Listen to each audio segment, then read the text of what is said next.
ఆ మరణాన్ని గెలిచి జయించగలిగిండు అంటే యేసుప్రభు ఒక్కడే. మరణాన్ని జయించి మరణపు యొక్క ముళ్ళుని విరిచి ఆ దేవదేవుడు మాత్రమే మరణ పునరుద్ధానుడై లేవడం జరిగింది. అందుకే ఒకని జన్మదినము కంటే ఒకని మరణ దినము మేలు. ఎస్, ఆయన మరణించి తిరిగి లేచిండు. ఆ యొక్క మరణంని జయించింది ఆ యొక్క జీవము. కాబట్టి శిలువ మరణం కన్నా పునరుద్ధాన శక్తి గొప్పది. Yes, resurrection power is so powerful.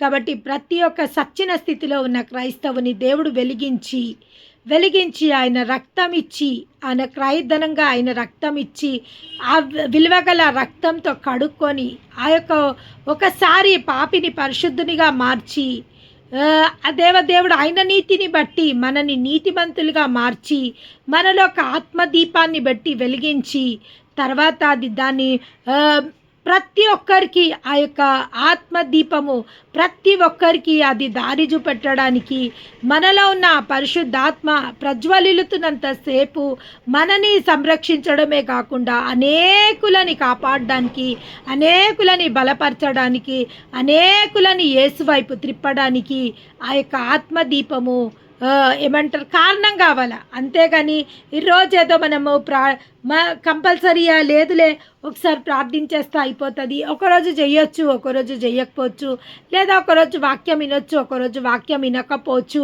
ఒకరోజు దేవుని ఆరాధించవచ్చు ఒకరోజు ఆరాధించకపోయినా ఏం కాదులే, అంత కంపల్సరీ ఏం లేదులే, దేవుని ఆరాధించడం అంత కంపల్సరీ ఏం కాదులేదు. లేదు, నేనైతే చెప్తా కంపల్సరీ ఏ విధంగా ఒక అగ్ని మండుతూనే ఉండాలి, ఒక ధూపవేదిక పైన అగ్ని మండుతూనే ప్రజ్వలిల్లుతూనే ఉండాలా. అదేవిధంగా మనలో ఆత్మదేవుడు ప్రజ్వలిల్లుతూనే ఉండాలా. ఆత్మదేవుడు ప్రజ్వలిల్లుతూనే ఉండాలంటే ప్రతి నిత్యము వాక్యముతో ప్రజ్వలిల్లుతాడు, వాగ్దానాలతో ప్రజ్వలిల్లుతాడు, స్తుతులతో ప్రజ్వలిల్లుతాడు. ప్రతి ఒక్క దేవునికి సంబంధించిన ప్రతి ఆరాధన స్తుతి కీర్తనల ద్వారా పాటల ద్వారా దేవుడు మహిమ పొందుకుంటాడు. దేవదేవునికి మహిమ కలుగునుగాక. కాబట్టి ఖచ్చితంగా దేవుని సన్నిధిలో రావాల్సిన వాళ్ళము, ఖచ్చితంగా దేవుని సన్నిధిలో మనము ఏమంటారంటే గడపవలసిన వాళ్ళమే. ప్రతిరోజు మనం ఎప్పుడైతే దేవుని సన్నిధికి వచ్చి ఆయన సన్నిధిలో గడపడానికి ప్రయత్నం చేస్తామో ఆ యొక్క శక్తిని మనం పొందుకుంటాం. ఆ యొక్క పునరుద్ధాన శక్తిని మనం పొందుకునే అవకాశం ఉంది. ఎప్పుడు అవకాశం ఉంది? ఎప్పుడైతే మనం ఆయన సన్నిధికి వచ్చి ఆయనతో మనం సహవాసం చేస్తాం. సహవాసంలో శక్తి ఉంది, సహవాసంలో బలం ఉంది. ఎప్పుడైతే సహవాసంలో సమాధానం ఉంది అని వాక్యంలో రాయబడ్డది. ఎప్పుడైతే సహవాసంకి వస్తామో, అవును మేము పర్సనల్గా ప్రేయర్ చేసేసుకున్నాము, మేము పర్సనల్గా వాక్యం చదివినాము, చాలా వెరీ గుడ్. అయినప్పటికీ సహవాసంలో శక్తి ఉంది, సహవాసంలో సమాధానం ఉంది, సహవాసంలో ఐక్యత ఉంది. దేవుడు అంటుడు, 2-3 నా నామంలో ఎక్కడైతే గుమ్మిగూడి ఉంటారో వాళ్ళ మధ్య నేనుంటా. అవును, ఇక్కడ దేవుని సన్నిధి ఉంది, దేవుని సహవాసం ఉంది, దేవుని సమాధానం ఉంది. కాబట్టి ఖచ్చితంగా ఎప్పుడైతే ఇట్టి స్థలాలలో మనము దేవుని ఆరాధించడానికి, దేవుని మహిమపరచడానికి మనం జతపరచబడతామో తప్పకుండా ఆ యొక్క గ్లోరీ, ఆ యొక్క మహిమ, ఆ యొక్క శక్తిని, ఆ యొక్క బలాన్ని మనము పొందుకోగలుగుతాము. దేవదేవునికి మహిమ కలుగును కాక. నిత్య జీవం ఇచ్చుటకే సజ్జనుడు సజీవుడాయను. అవును, మనందరికీ నిత్య జీవం ఇచ్చుటకే ఆయన సజీవుడుగా ఆయన మరణాన్ని జయించి లేవడం జరిగింది. దేవదేవునికి మహిమ కలుగును గాక. ఈరోజు దేవుని నామంకి మహిమ. మత్తయి సువార్త 11వ అధ్యాయము 10వ వచనం నుంచి దేవదేవుడు మనతో మాట్లాడబోతున్నందుకు ఆయన నామానికి మహిమ కలుగునుగాక. ఇదిగో నేను ఆ దూతని నీకు ముందుగా పంపుచున్నాను, అతడు నీ ముందర నీ మార్గంలను సిద్ధపరచును అని ఎవని గురించి వ్రాయబడునో అతడే ఈ యోహాను. స్త్రీలు కనిన వానిలో బాప్తిజం ఇచ్చి యోహాన్ కంటే గొప్పవాడు పుట్టలేదని నిశ్చయంగా మీతో చెప్పుచున్నాను. ఆయనను పరలోక రాజ్యములో అల్పుడైన వాడు అతని కంటే గొప్పవాడు. బాప్తిజం ఇచ్చు యోహాను దినములలో మొదలుకొని ఇప్పటి వరకు పరలోక రాజ్యం బలాత్కారంగా పట్టబడుచున్నది. దేవదేవునికి మహిమ కలుగుగా. పరలోక రాజ్యం బలాత్కారముగా పట్టబడుచున్నది. ఇక్కడ యోహాన్ గురించి ఒక మాట రాయబడ్డది. స్త్రీలు కనిన వారిలో యోహాన్ ఎవరంట? గొప్పవాడు. స్త్రీలు ఎంతమంది స్త్రీలు తమ పిల్లలను కన్నారో వాళ్ళందరికన్నా యోహాను గొప్పవాడు అని రాయబడ్డది. కానీ దాని కింద ఇంకొక మాట రాయబడింది చూడండి. మనం ఎప్పుడైతే పరిశుద్ధ గ్రంథంలో చదువుతామో చాలా ఒక్కొక్క వర్డ్ పరిశీలించి చదవవలసిన అవసరం ఉంది. ఇక్కడ ఏమని రాయబడింది చూడండి. మీతో చెప్పుచున్న అయినను పరలోక రాజ్యంలో అల్పుడైన వాడు ఎవరంట? దేవుని యొక్క రాజ్యంలో అల్పుడైన వాడు అంటే ఏమీ పనికిరాని వాడు, ఎక్కడ ఎన్నిక లేని వాడు.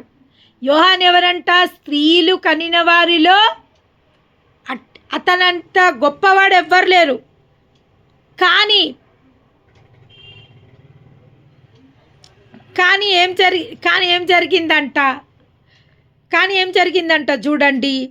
స్త్రీలు కనిన వారిలో బాప్తిజం ఇచ్చి యోహాన్ కంటే గొప్పవాడు పుట్టలేదు. అంటే స్త్రీలు కనిన వారిలో యోహాన్ అంత గొప్పోడు లేడు అని ఇక్కడ రాయబడింది. అదేవిధంగా ఇంకొక మాట కూడా ఇక్కడ రాయబడింది. ఏంది అని అంటే అల్పుడు ఏమంటారంటే అల్పుడైన వాడు అయినను పరలోక రాజ్యంలో అల్పుడైన వాడు అతని కంటే గొప్పవాడు. బాప్తిజం ఇచ్చు యోహాను దినములలో మొదలుకొని ఇప్పటి వరకు పరలోక రాజ్యం బలాత్కారంతో నింపబడ్డది. చూడండి, స్త్రీలకు అనిల వారిలో బాప్తిజం ఇచ్చు యోహాను కంటే గొప్పవారు ఎవ్వరు లేరు. కానీ అల్పుడైన వాడు, అల్పుడు అంటే లీస్ట్ అల్పుడైన వాడు అతని కంటే గొప్పవాడు. అంటే ఇప్పుడు మనం ఎవ్వలమంట? యోహాన్ కంటే గొప్పలమంట. దేవునికి మహిమ కలుగును గాక. నేను కాదు, లేఖనం చెప్తుంది. యోహాన్ స్త్రీల కనిన వారిలో మన తల్లులు అల్పులు, వాళ్ళకు ఏ ప్రత్యేకత లేదు, ఏ ప్రయారిటీ లేదు. నిజంగా చెప్పాలంటే వాళ్ళకన్నా ఎక్కువ విజ్డమ్, దేవుని గురించి నాలెడ్జ్ మనకుంది. దేవుని గురించిన అవగాహన మన తల్లిదండ్రుల కన్నా ఎక్కువ అవగాహన, దేవుని గురించి ఎక్కువ జ్ఞానమును మనకున్నది. కానీ వాళ్ళు లీస్ట్ అంటే వాళ్ళు ఒక సామాన్య స్త్రీలు. కానీ వాళ్ళకు పుట్టిన పిల్లలమైన మనము లేదా మనకు పుట్టిన పిల్లలు they are the least. But వాళ్ళందరూ ఈ యోహాన్ కంటే గొప్పోళ్ళంట. అంటే ఎంత ఆధిక్యతని దేవుడు మనకిచ్చిండో చూడండి. ఆయన పునరుద్ధాన శక్తి ద్వారా ఎవరైతే ఆయన పునరుద్ధాన శక్తిని ఎన్నుకుంటారో, ఆ యొక్క పునరుద్ధాన శక్తి కిందికి వాళ్ళు వస్తారో, ఆ యొక్క పునరుద్ధాన శక్తిని అంగీకరించుకుంటారో, ఆ యొక్క పరిశుద్ధాత్మ సన్నిధికి వాళ్ళు వస్తారో, వాళ్ళందరూ యోహాన్ ఎవరంట? యేసు ప్రభుకి మార్గం సిద్ధపరచడానికి వచ్చిన ఒక గొప్ప ప్రవర్త. యోహాను ఎవరు అంటే యేసు ప్రభు కోసం మార్గాన్ని సిద్ధపరచడానికి వచ్చిన ఒక దూత. ఆయన కోసము ముందుగా చెప్పడానికి వచ్చిన ఒక ఎన్నుకొని ఏర్పరచుకునిన ఒక ఏమంటారండి, ఇస్ అన్ అంబాసిడర్, ఒక ప్రతినిధి లేదా ఒక దూత లేదా ఒక ప్రవర్త. కానీ అయిన కన్నా దేవుడు మనకి ఎక్కువ ఆధిక్యతనిచ్చిండు. ఆ దేవునికి మహిమ కలుగును గాక. చూడండి, నిన్ను నమ్మినచో సిగ్గుపడనీయవు, నన్ను నెమ్మదితో నీవే ఉంచెదవు, ఆపత్కాలమున నమ్ముకొనదగిన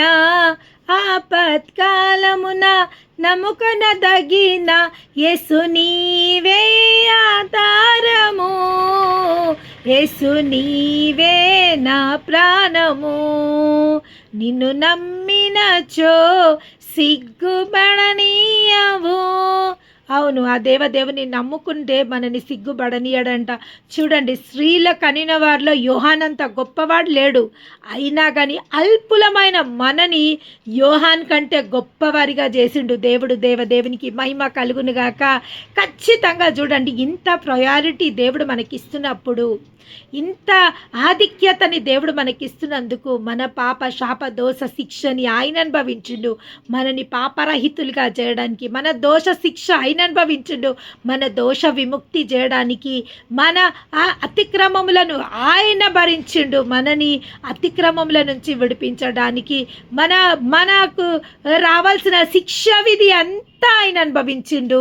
ఆ శిక్ష విధి నుంచి మనని తప్పింపబడ్డానికి మనము దీవెనలకే వారసులుగా చేసిండు కానీ శిక్షకు వారసులుగా చేయలేదు. ఎందుకంటే ఈ అల్పుల పైన ఆయన కరుణా కటాక్షం నుంచిండు. దేవదేవునికి మహిమ కలుగును గాక.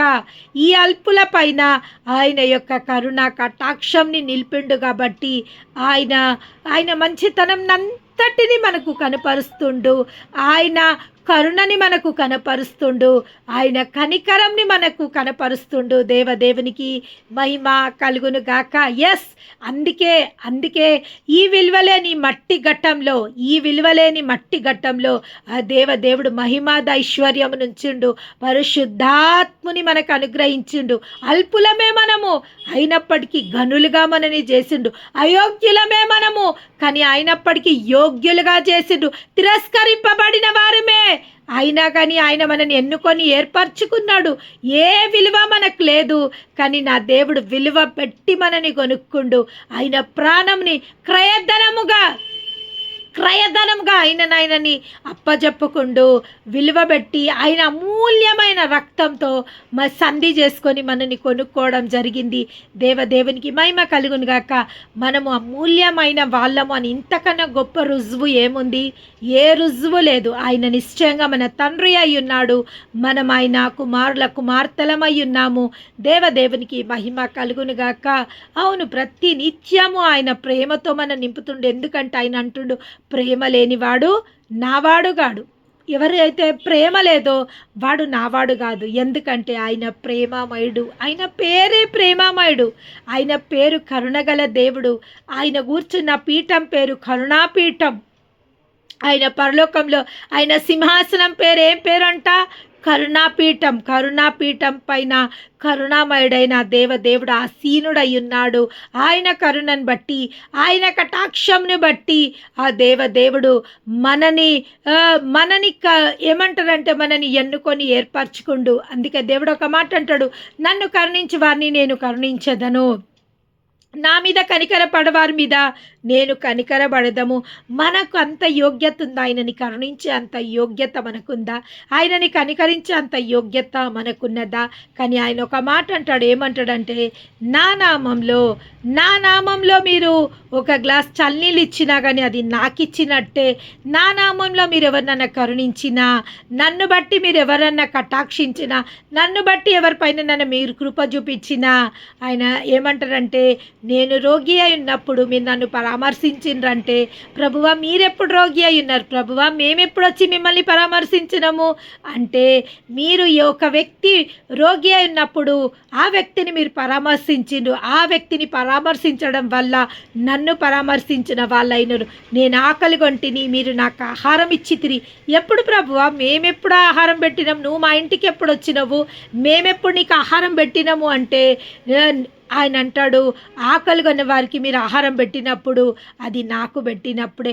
నేను చెరసాల పాలనైతిని, నన్ను పరామర్శించడానికి మీరు చెరసాలకు వచ్చిండ్రంటే, మీరెప్పుడు చెరసాలలో ఉన్నారు ప్రభువా? మేము మిమ్మల్ని వచ్చి చెరసాలలో పరామర్శించడానికి అంటే, నువ్వు ఒక వ్యక్తిని, చెరసాల పాలైన వ్యక్తిని నువ్వు పరామర్శించినప్పుడు అది నన్ను పరామర్శించినట్టే. దేవుని నామానికి మహిమ కలుగును గాక. చాలామంది చూడండి, ఎవరైనా జైలు పాలైతే మనం వాళ్ళని పోయి పరామర్శించడానికి ఇష్టపడము. ఎందుకంటే వాళ్ళు ఏం తప్పు చేసిండ్రో ఏమో, అందుకే వాళ్ళని తీసుకుపోయి జైలు పాలు. కొంతమంది చాలామంది, ఎక్కువ శాతం మంది చాలామంది అన్యాయంగా జైలు పాలు అయ్యేటోళ్ళు ఉన్నారు. అవును, వాళ్ళు చేసిన తప్పిదంకి వాళ్ళు జైలు పాలైనరు. ఓకే, వాళ్ళు చేసిన తప్పిదం నిమిత్తము వాళ్ళు జైలు పాలైనరు. ఒకవేళ వాళ్ళు అన్యాయంగా జైలు పాలైనా లేదా న్యాయబద్ధంగా వాళ్ళు జైలు పాలైనా కానీ, అవును, కానీ వాళ్ళకు ఒక పరామర్శించే వాళ్ళు అవసరము. వారికి ఒక మార్గంని చూపెట్టే వాళ్ళు అవసరము. యేసు ప్రభుని సిలువ వేసినప్పుడు ఇద్దరు దొంగలు, ఆయనకు కుడి వైపున ఒక దొంగ, ఎడమ వైపున ఒక దొంగ, ఇద్దరు దొంగలు ఆయనతో పాటు సిలువ వేయడానికి వచ్చిండ్రు. ఒక దొంగ అంటుండు, నువ్వు దేవుడవు కదా, నువ్వు ఆ మహిమలు చేసినావు, ఈ మహిమలు చేసినావు, నిన్ను నువ్వు కాపాడుకొని మమ్మల్ని కూడా కాపాడు అంటుండు. ఇంకొక దొంగ అంటుండు, మనకైతే ఈ శిక్ష తగును, మనకైతే ఈ శిక్ష తగును, కానీ ఆయన ఏ దోషం చేయలేదు, ఆయన ఏ పాపం చేయలేదు, కా ఆయనకు ఈ శిక్ష తగనిది అని అంటుండు. చూడండి, మారుమనసు పొందుకుండు ఆ యొక్క దొంగ మంచి మంచి సమరయునితో సిలువ వేయడానికి సిద్ధమైన ఆ యొక్క వ్యక్తిలో మార్పు జరుగుతుంది. ఎట్లా మార్పు జరుగుతుంది? ఏం చూసి మారిండు ఆయన? అప్పటి వరకు వాళ్ళకి యేసు ప్రభు అన్ని అద్భుతాలు చేసిండు, ఆశ్చర్య కార్యాలు చేసిండు, అందరికీ ఏమేం చేసిండో అన్ని అంతవరకే వాళ్ళకు కూడా తెలుసు. కానీ వాళ్ళు క్రూరమైన బందిపోట్లు, ఆనాడు బందిపోట్లకు, నరహంతకులకు, చాలా భయంకరమైన తప్పులు చేసిన వాళ్ళకే శిల్వ మరణం ఉంటుంది. శిల్వ మరణము వాళ్ళకి వేస్తున్నప్పుడు వాళ్ళలో అంత పశ్చాత్తాపం ఎట్లొచ్చింది, ఆ వ్యక్తిలో పశ్చాత్తాపం ఎట్లొచ్చింది? ఆయన శిలువలో ఒక మాట అన్నాడు, తండ్రి వీరేం చేయుచున్నారో వీరెరగరు కనుక వీరిని క్షమించు. అప్పుడు ఆ దొంగకు అర్థమైంది, ఈయన ఇంత బాధలో, ఇంత వేదనలో, ఆయనని ఇంతగా హింసిస్తున్నా, ఆయనని ఇంతగా దూషిస్తున్నా, ఆయనని ఇంతగా వెలివేస్తున్నా, ఆయనని ఇంతగా బాధపరుస్తున్నా కానీ వాళ్ళని క్షమించమని వేడుతుండు. ఇంతకన్నా గొప్ప కరుణామయుడు ఎవరన్నా ఉన్నారా? ఇంతగా జాలి కలిగిన వ్యక్తి ఎవరు? ఒక నరహంతకుడు. ఒక నరహంతకుని హృదయం కదిలింది ఎప్పుడంటే ఆ యేసు ప్రభు ఆ యొక్క తప్పు చేసిన వాళ్ళ గురించి క్షమాపణ తండ్రితో వేడినప్పుడు, అప్పుడు ఆ హృదయంలో, ఆ దొంగ హృదయంలో పశ్చాత్తాపం కలిగింది. అవును కదా, ఈయన ఎంత పరిశుద్ధుడు, ఈయన ఎంత పరిశుద్ధుడు, ఈయన గురించి ఇప్పటి వరకు నేను ఎన్నో విన్నా. ఆ అద్భుతాలు చేసిండు, ఈ అద్భుతాలు చేసిండు, ఈ ఆశ్చర్య కార్యాలు చేసిండు, ఆశ్చర్య కార్యాలు చేసిండు నేను విన్నా. కానీ ఈరోజు స్వయంగా ప్రేమమూర్తిని నేను చూస్తున్నా, ఆ కరుణామయుడిని నేను చూస్తున్నా, ఆ జాలిగల దేవుని నేను చూస్తున్నా, ఆ కనికర సంపన్నుని నేను చూస్తున్నా అనేసి ఆ దొంగ హృదయం చలించిపోయింది. అమ్మో, నేనుంటే ఇటువంటి వ్యక్తితో ఉండాలా, నిజంగా ఇటువంటి వ్యక్తి నా జీవితంలోకి వస్తే నేను ఇట్లా దొంగని కాకపోతుంటి, నేను ఇట్లా బందిపోటుని కాకపోతుంటి, ఇట్లా నరహంతకుని నేను కాకపోతుంటి, ఇటువంటి మహనీయుడు నా జీవితంలో లేకపోవడమే కదా నేను ఈ విధంగా జీవించడానికి కారణము. ఇప్పటికైనా ఆయన ఎక్కడికి పోతా నేను అక్కడికి పోతా, ఆయన ఎక్కడికి పోతా అక్కడికి పోతా, నేను ఇప్పటి నుంచి నేను ఈయనను వెంబడిస్తా. ఎవరంటున్నారు ఇప్పటి నుంచి నేను ఈయనను వెంబడిస్తాని? సావుకు సిద్ధమైన వ్యక్తి, సిలువ పైన వేలాడుతున్న వ్యక్తి అంటుండు. ఈయన ఎక్కడికి వెళ్తా నేను అక్కడికి వెళ్తా. ఇక ఈయననే నన్ను ఇంకా ముంచినా తేల్చినా ఈయన ఎక్కడికి వెళ్ళినా నేను వెళ్ళడానికి సిద్ధంగా ఉన్నా అన్నప్పుడు ఆయన యేసు ప్రభుతో ఒక మాట అంటాడు, ప్రభువా నీ రాజ్యంలో నన్ను జ్ఞాపకం చేసుకో. నువ్వు ఏ రాజ్యానికి వెళ్తావో నాకు తెలియదు, నువ్వు ఏ రాజ్యానికి చెందినవో నాకు తెలియదు, కానీ నువ్వు ఏ రాజ్యానికి వెళ్తావో నాకు తెలియదు. కానీ ఒక్కటి మాత్రం నాకు తెలుసు, నేను నీ వెంబడి రావాలనుకుంటున్నా. నువ్వు ఎక్కడికి వెళ్తే నేను అక్కడికి రావాలనుకుంటున్నా అని ఆ యేసుప్రభుని అంటాడు. అయ్యా నీ రాజ్యంలో నన్ను జ్ఞాపకం చేసుకో అంటే ఆ కరుణాగల దేవుడు ఏమంటాడు, నేడే నువ్వు నాతో పరదేశిలో ఉంటావు. ఒక్క నిమిషం కూడా ఆయన ఆలోచించలేదు. ఒక్క నిమిషం ఆ వ్యక్తి పశ్చాత్తాప పడిన ఒక్క సెకండ్ కూడా ఆయన ఆలోచించలేదు. ఆయన అంటాడు, నేడే నువ్వు నాతో పరదేశిలో ఉంటావు, నేనుండు స్థలంలో నువ్వు ఉండబోతున్నావు. నేను ఏ స్థలంలో ఉండబోతున్నానో ఆ యొక్క పరదేశికి నిన్ను కూడా తీసుకోబోతున్నావు. ఎవరు? ఒక హంతకుడు, ఒక బందిపోటు. కానీ ఎప్పుడైతే మారు మనసు పొందిండో ఆ యొక్క దేవుని యొక్క కరుణ కటాక్షంని ఆయన పొందుకోగలిగిండు. అందుకే దేవుని యొక్క సహవాసం మనకు అవసరం, దేవుని యొక్క సన్నిధి మనకు అవసరం, దేవుని సన్నిధిలో గడపడం మనకు అవసరం, దేవుని యొక్క కాపుదల మనకు అవసరం. ఎప్పుడు మనం దేవునితో సహవాసం చేస్తుంటే, దేవుని సన్నిధిలో మనం ఉంటే ఏ నిమిషమన్నా దేవుడు మనతో అనొచ్చు, నేడేను నాతో మధ్యాకాశంలో ఉండబోతున్నావు, లేకుంటే నాతో యుగ యుగములు నువ్వు ఉండబోతున్నావు. ఆయన రాకడ ఎప్పుడు వస్తుందో ఎవ్వరికీ తెలియదంట, ఆయన ఏ నిమిషం రాబోతుండో ఎవ్వరికీ తెలియదంట. దొంగ వచ్చినట్టు ఆయన రాబోతుండంట, కానీ మనకు మాత్రం భయం లేదంట. లోకులకు నెమ్మది లేదు. లోకులు నిద్రిస్తున్న సమయంలో ఆయన రాబోతుండంట. కానీ విశ్వాసులమైన మనము, మన గురించి పరిశుద్ధ గ్రంథంలో మీరు మేల్కొన్నవారు, మీరు మేల్కొనే ఉంటారు. ఆ గడియ, ఆ నిమిషము, ఆ సమయము మీకు తెలుస్తుంది. కడబూర మోగుతుంది. కడబూర మోగగానే మనమందరము ఆయనతో ఆరోహణం కాబోతున్నాము. దేవదేవునికి మహిమ కలుగునుగాక. అవును, చూడండి, అల్పులమైన మనమంట. యోహాను స్త్రీలలో కరిన వారిలో గొప్పవాడు, కానీ ఈ లోకంలో అల్పులమైన మనమంట యోహాను కంటే గొప్ప వాళ్ళము. ఇంత గొప్ప ఆధిక్యతని మనకిచ్చిన ఆ దేవదేవునికి మహిమ కలుగునుగాక.